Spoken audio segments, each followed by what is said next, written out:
Vous savez ce qui est drôle avec le Real Madrid? C'est qu'actuellement, c'est le divertissement et tout le monde se moque de nous. Ha, ha, ha, ha. Ouais, c'est ça le problème. Vinicius bloque sa prolongation au Real. Pour quelle raison? Il va pas prolonger tant que sa relation avec Xabi Alonso sera tendue. Source Mario Cortegana. Donc c'est dire que c'est réel, c'est la vérité.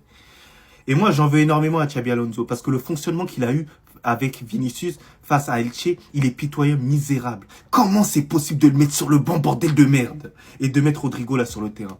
Moi, en fait, j'ai envie de savoir quel argument il a donné à Vinicius pour le poser sur le banc et mettre Rodrigo face à lui, sachant que Rodrigo est nul. Voilà. C'est français, Rodrigo est nul en ce moment. 29 matchs sans marquer, c'est impardonnable. Je sais même pas si Ressé, il a fait pire que lui. Là, c'est une dinguerie.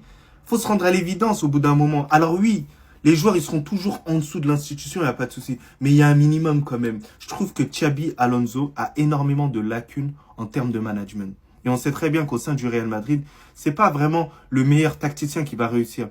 Mais c'est plus celui qui aura la meilleure patte en termes de management.